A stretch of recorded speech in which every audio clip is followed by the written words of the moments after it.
Yeah, man, it's just one of those days. I mean, everything's going wrong, but it's up to me to turn that around, just like it is up to anyone. So if we just think about the good, ignore the bad, we could turn this around. Plus, no matter what, no matter what, I got summer on the inside.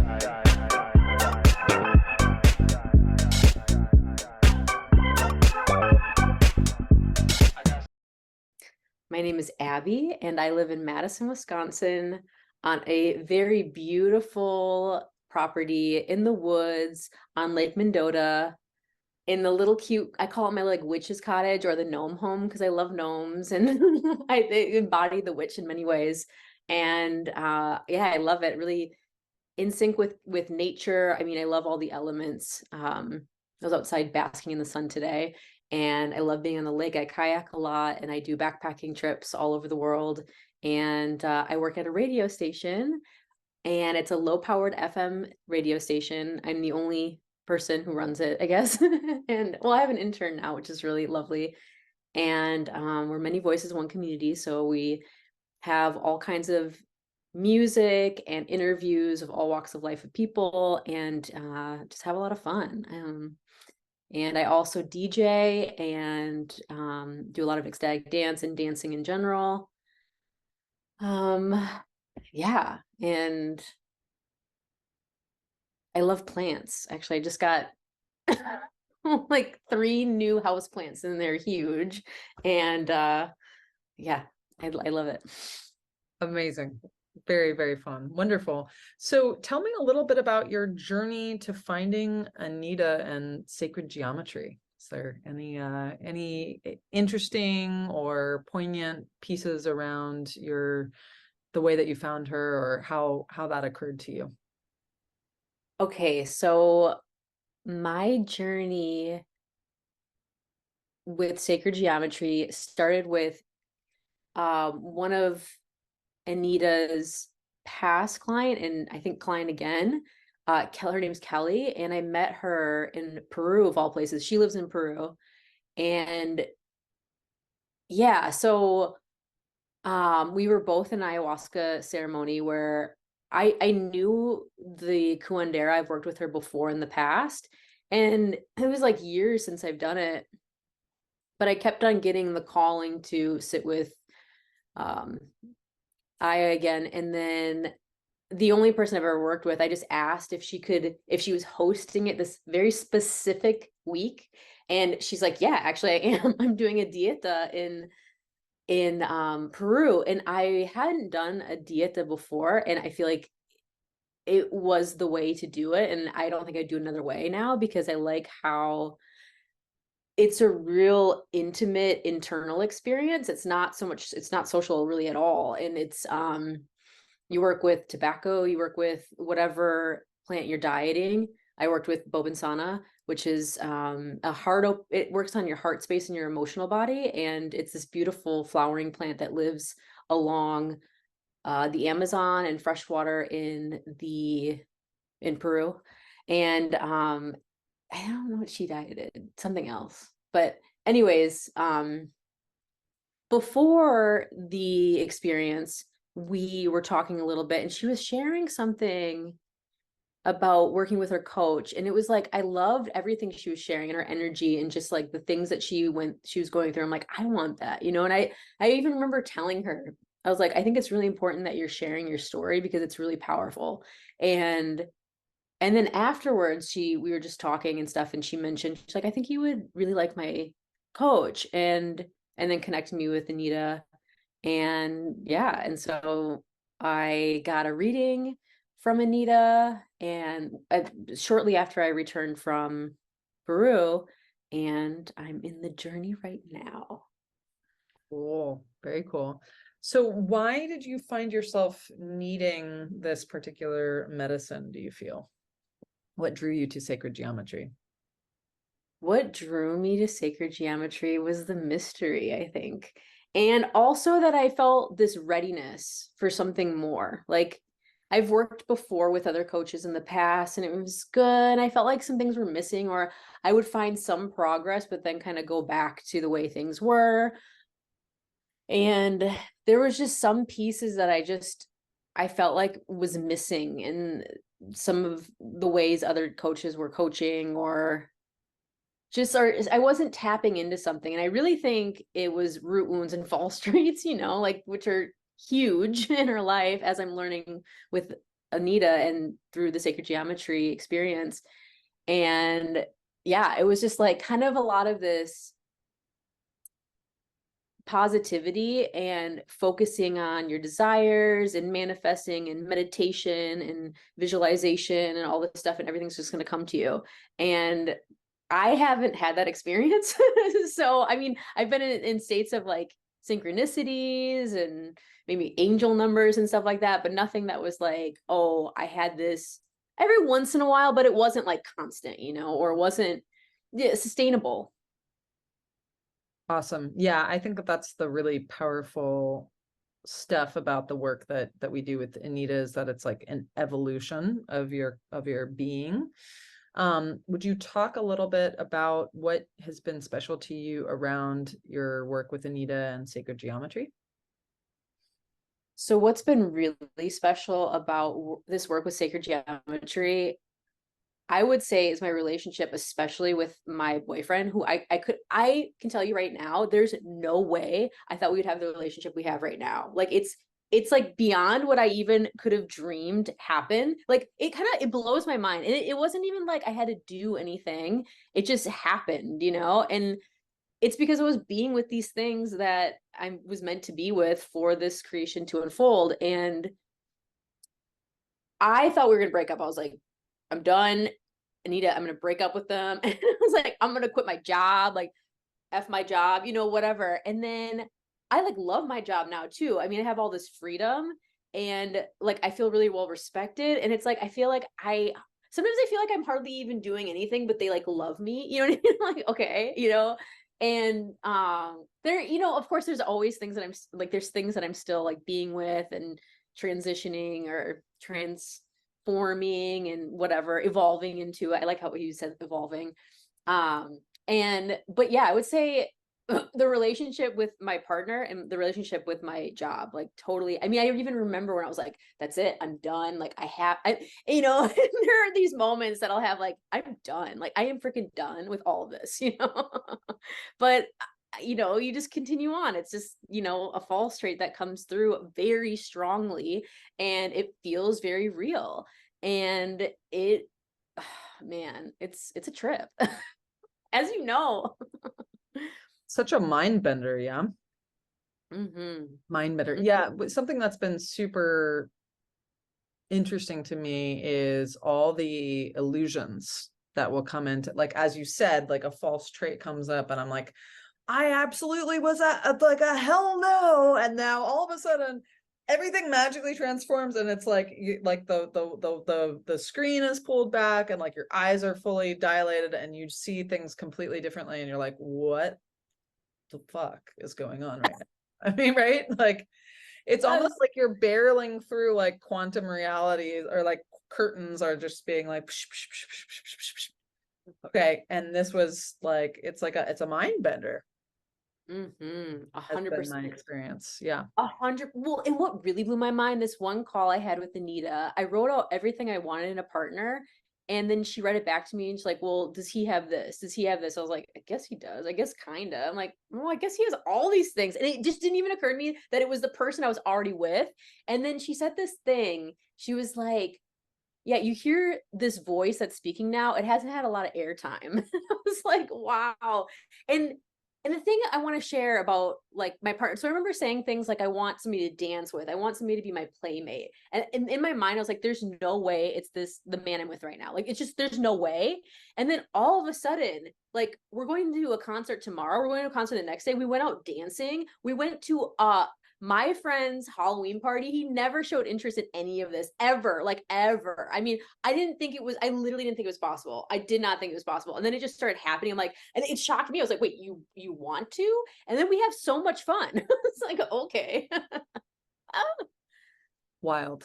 Yeah, yeah. And what do you, so, okay, amazing. So if you can talk, I mean, you mentioned the root wound and false traits. Is there anything else about the process that you could speak into that might sort of like give people, inspire them to be like, let me check this out, you know? Mhm. And maybe there is, maybe there's not, but just if there is, if any that pings you in any way. Yeah, so with the root wounds, I think we all know, or most people know, especially in these kind of more spiritual communities, they realize that a lot of woundings we may have come from childhood, come from earlier on, and a lot of it has been repressed or maybe not even remembered, but it exists and it plays a part in the way we interact with the world.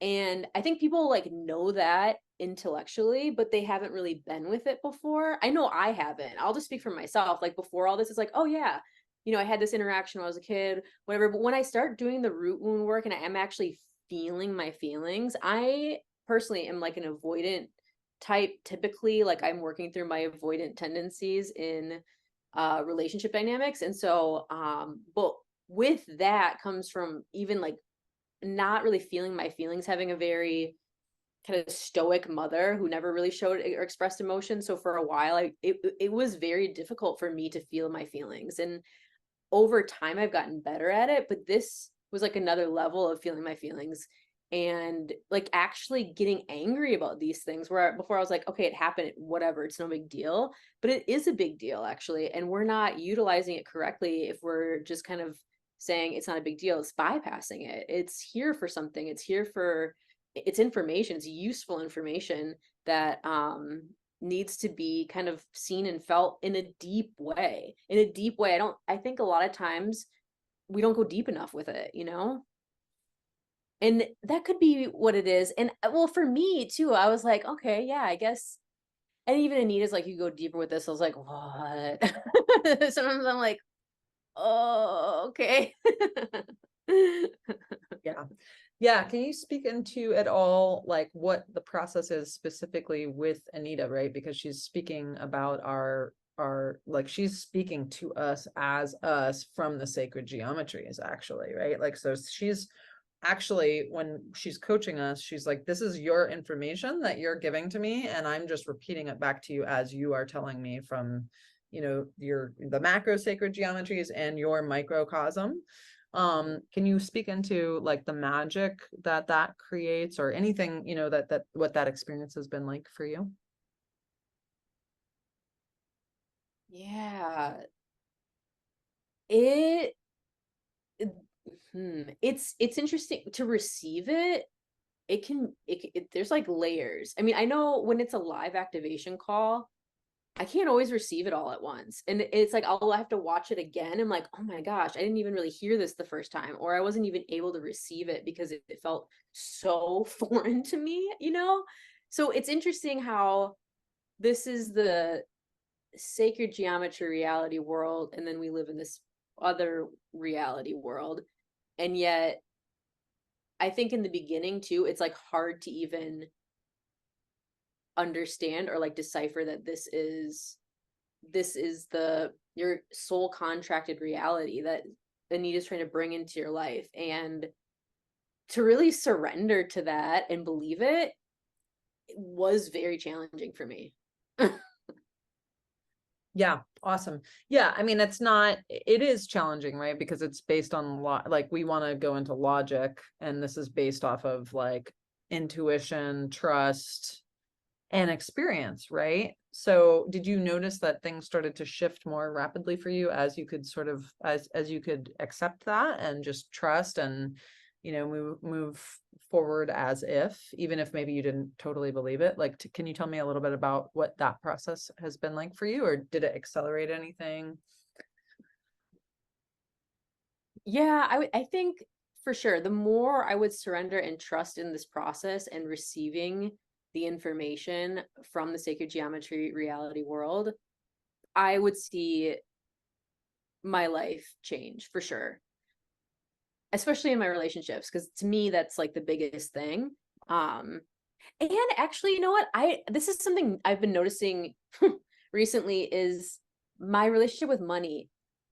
I will say I haven't made more than I did before when I started. However, my relationship with it is very different. I feel a lot more abundant, and the way I spend isn't stingy anymore. It feels really good. There's just, that's been different actually for me. And it's been really, it feels good. It feels good to have money. It feels good to spend money. It feels good in a way that I've always desired, and I didn't really know how to naturally feel that way. And so this is the thing, is that it just naturally happens. You don't have to try, because energy doesn't lie. That's the thing, is just energy doesn't lie.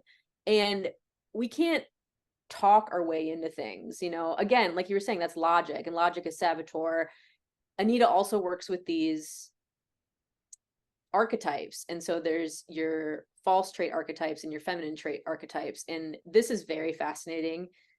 And the more that I work with Anita, the more I can understand them, and also detect when it is false trait.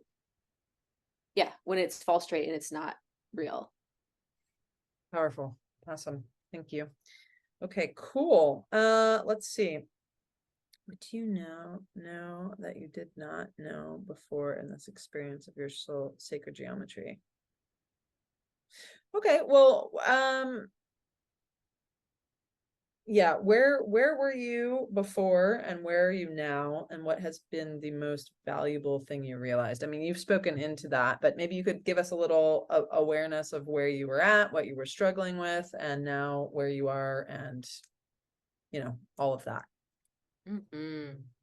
So before I started working with Anita in the sacred geometry soul design experience, I'll call it that. And so I was working where I work now, but I hated it. I just like I didn't like it. I wanted to leave. I wanted to do something completely different. I wanted to move. I didn't want to live in Madison anymore. I was like, I'm done with this place. I'm done with this job. I'm done with my boyfriend, all my friends. Like, I'm just done with it. And then when when Anita was reading my sacred geometry, that wasn't the truth of it. It's like, no, it's actually leaning more into these things, because there's a lot of information. There's a reason why you're here. There's a reason why you're here exactly where you are right now. And there's so much to learn through your experience right now. And so with work, I was working on this project, and yeah, there was a lot I learned through that, just through my interactions with people and the root wounds that would get brought up around it, and then being able to understand my root from a whole new level of understanding. It's really kind of difficult to even explain this because it's like you have to be in it, but trust me, it's like when you're in the depths of it, you're like, wow, and then you see connections, things that you're like, oh, this makes so much sense. This is why my mom was like this, or this is why this happened. This is why we're all like, and then I would even share sometimes with my brothers, and they're like mind blown too.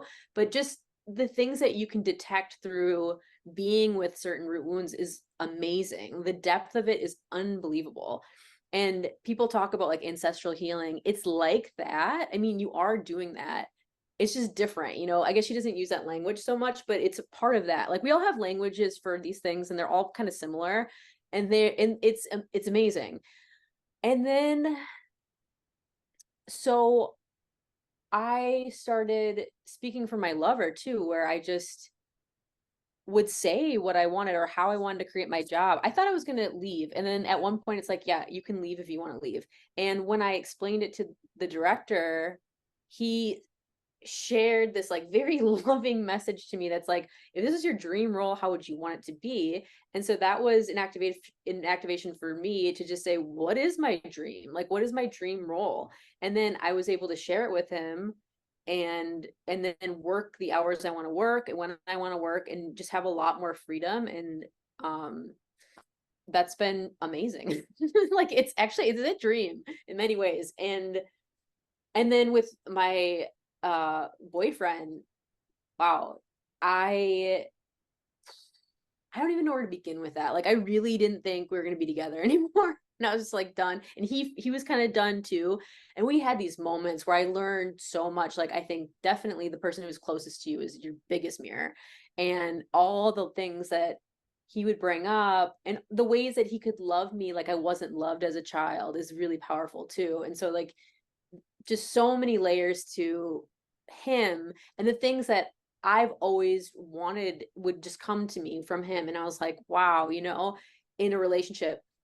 And so, but there were some difficult moments, but it was all meant to be transcended and be and be with. And for both of us, I mean, like we went pretty deep together on a lot of this stuff. And now we're at a place that I just couldn't even imagine before. That it's with him. You know? So yeah, it's amazing.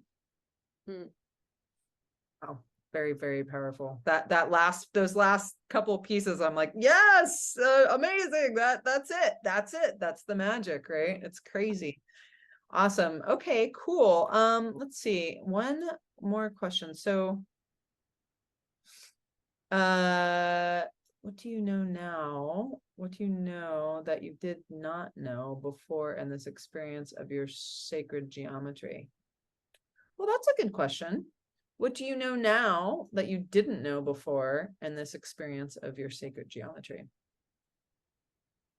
I didn't know before that false traits were like literally running the show all the time. All the time. And I can hear it in other people's voices now. I was like, oh my God, that's child, that's prostitute, that's saboteur is a tricky one. It's a tricky one, but yes, anything logical is saboteur. And victim, oh my gosh, like getting sick, all these things. So it was amazing to me. And rest, like thinking that rest, I mean, that's a child thing too, but it's amazing. My signature false trait is definitely child. And yeah, and I see how it's played out tremendously in my adulthood up until now, for sure too. Just even like reflecting back on it. But now that I see it and I learn it, it's like, okay, what is it here to tell me? It's like, okay, how can I be more in my sovereign, you know? And so really working on that. And then so Anita also works with human design, and I knew a little bit about it. And I'm a manifester in human design, and then she talks about how like leadership is really important, like you are the leader, and how often I don't want to be I didn't want to be seen as like a boss or anything, and lead in this way. And that's again, that's tied to the sovereignty too, where I mean that's really true leadership. And yeah, and so I've been learning a little bit about the human design stuff, and it's yeah, it's been amazing. Just I mean really the false trait stuff is just like it blows my mind how much it runs how much it had run my life, and it runs people's life, and I see it, you know, how it plays out. Awesome. Amazing. Okay. And one more question, and you've spoken to this before, but I'm just curious because now you're kind of like more, you're kind of more in the experience of it. So what had you done prior to sacred geometry, this work, that maybe wasn't effective? Like, what was your experience? Like, were you big into self-help? Like, give us a little bit of your background, and then like, you know, the evolution of finding something that really works so well. Well, okay, I have a pretty big evolution. Let's see. I think I got into meditation first, probably. Yeah. Okay, well, actually, I'll go before that. So I used to work in therapy, horticulture therapy, and it was awesome. And it was in Hawaii, and Hawaii is such a healing place, especially the Big Island. I guess back in the day, I remember a shamanic woman telling me this, that kings and queens from all over the world used to go to the Big Island to heal. And it's this, you know, there's a lot of active volcanoes, and the energy of Pele is really like fiery and powerful. And I feel like everything you need to face is amplified. Like Hawaii is powerful. I mean, there's like creation of new earth happening all the time. And manifestation, well, I would say just everything's amplified. People can say, some people said like manifestation is really powerful. I think everything gets more intense, that's for sure. And I went there, and that was probably what changed my life from the beginning, from overall, because before that I was like partying a lot, drinking a lot. I never even knew I had emotions. And then here I am working in a therapeutic program, and I got hired because I used to run community gardens, so I knew about horticulture, but I didn't really know anything about psychology or emotions or nothing. And so I felt a little bit like a black sheep, but I learned so much because in asking a lot of these questions in group therapy sessions, I would reflect on myself. It's like, well, why am I doing these things? Like, why am I drinking so much? Or like, why am I, you know, what is this all about? Like, why am I doing these things? And like, what is actually happening, you know? And so I started like asking myself bigger questions and sitting with those things and meditating. I was doing a lot of meditation. I quit drinking alcohol. I quit smoking weed. And like, I did my first like Vipassana meditation. It was like a 10-day thing. So I did my first one there. And then I got really into that. I ended up quitting my job because I was like, all right, I learned a lot here and I just want to go travel.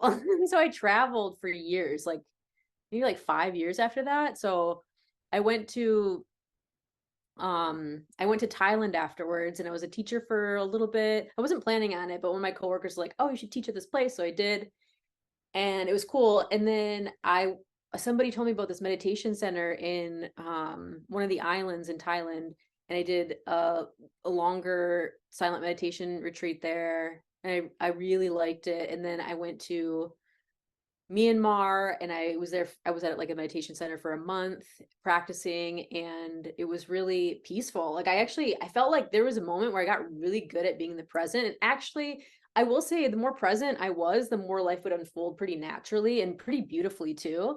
And then I went to New Zealand to do like a working holiday visa with a friend there, and that was a very magical time. It was just like a constant flow. It was a beautiful flow. And I wasn't really practicing anymore. It was just kind of studied so much meditation that I was kind of just living it at that point.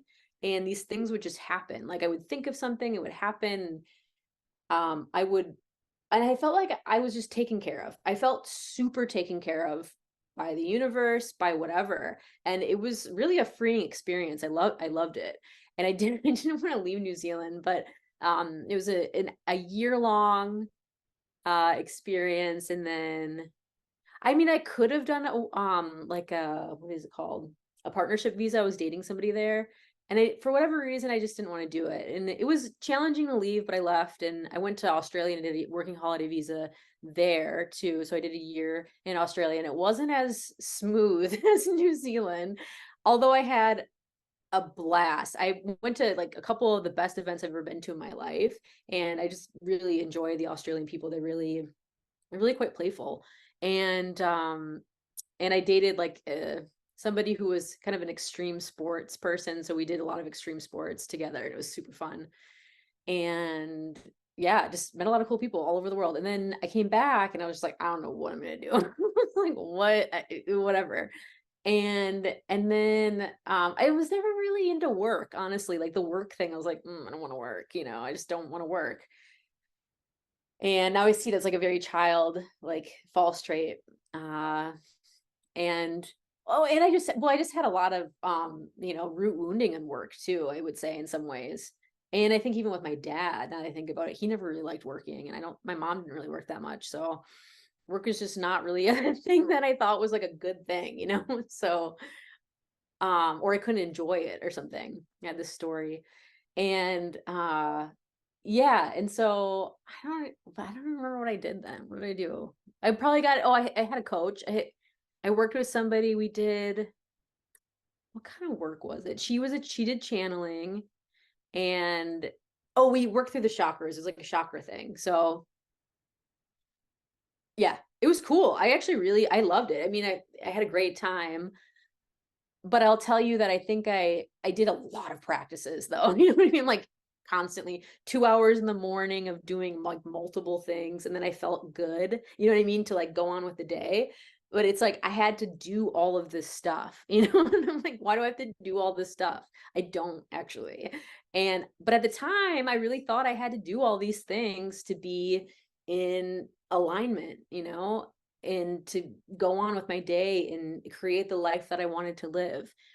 And it did work for a little bit, but again, it's not sustainable, I think, over time. Because then I went back to these like spaces where I was like, I never thought I'd feel this way again. And I mean, it's just like I saw the truth in it. It's just not really, it's not real. Like these things, they work for a little bit, but it's just managing a lot of these things that I just needed to face, you know?